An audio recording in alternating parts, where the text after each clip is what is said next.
अब सबके सब वहां पर आश्चर्यचकित हो जाते हैं और वहां हिरण्यकश्यप की ओर झपटते हैं। हिरण्यकश्यप और नृसिंह भगवान को घमासान युद्ध होता है।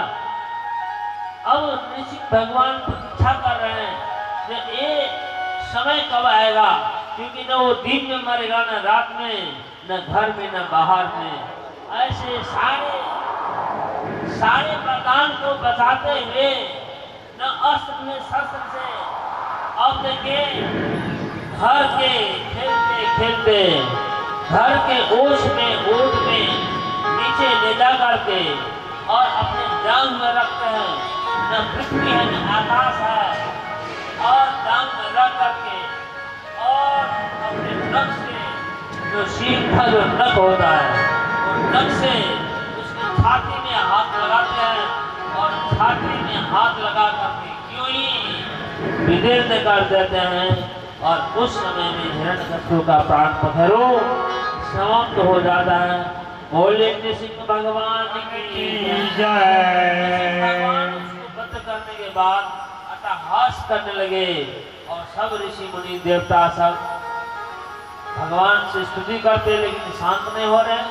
सभी ने कहा, हे प्रहलाद, तुम्हारी रक्षा के लिए भगवान प्रकट हुए हैं, तुम ही शांत कर सकते हो।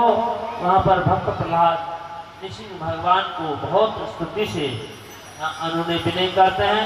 तब भगवान शांत होते हैं और भगवान शांत होने के बाद भगवान कहते हैं, बोलो तुम्हें क्या वरदान चाहिए। भक्त प्रहलाद कहते हैं, हमें कोई वरदान नहीं चाहते, आपकी सिवा मुझे और कुछ ही नहीं चाहिए, केवल आपकी सेवा चाहिए।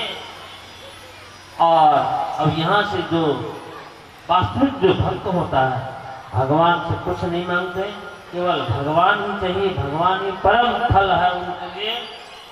संसार की वस्तु यदि मांग लेते हैं तो आपकी पर्दा आ जाता है, वो भगवान से के सामने से तो ओझल हो जाते हैं।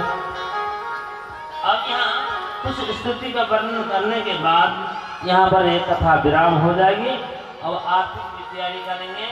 भक्त प्रहलाद ने जो स्तुति किया है, थोड़ा वो स्तुति का एक दो स्तुति का यहाँ वर्णन किया जाता है।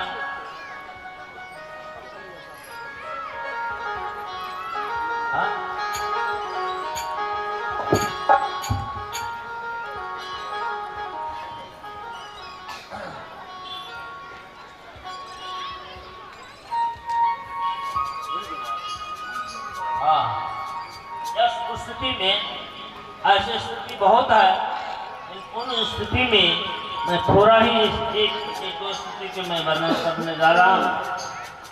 वो स्तुति है, भक्त प्रहलाद कहते हैं, हे भगवान, प्रायेण देव मुनयश्च विमुक्तिकामा मौनं शरण्येन पराकनिष्ठा नैतान् विहाय विनन्दुश्च एको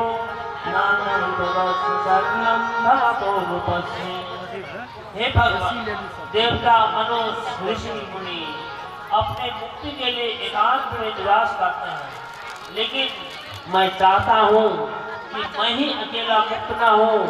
मेरे साथ जो प्रपट लोग हैं, ज्ञानी लोग हैं, इन लोग को भी साथ में लेकर के ही मैं आपकी शरण में जाना चाहता हूँ।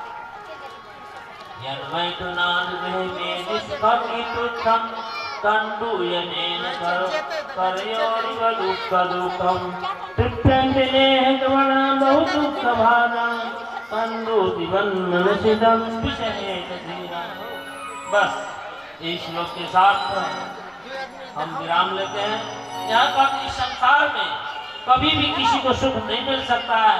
ये सुख कैसा है, जैसे हमारे शरीर में जो फुल्ली होती है, तो अब शांत होगा और फुल्ली बढ़ती ही जाती है।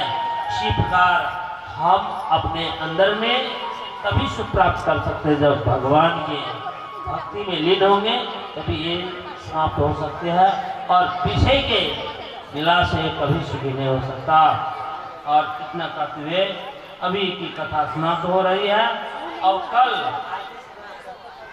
कल जो है, अभी आपने देख रहे हैं 52 भगवान की कथा।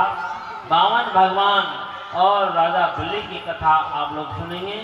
और कल बड़ा गजग्राह की कथा भी सुनेंगे जो बहुत सुंदर है। और कल सायंकाल इसी समय में कथा के विराम के समय में भगवान कृष्ण का ही जन्म महोत्सव बनाया जाएगा और आप लोग सब तैयारी होके आएंगे भगवान के जन्म महोत्सव मनाने के लिए। और परसों ब्रज की कथा होगी। कल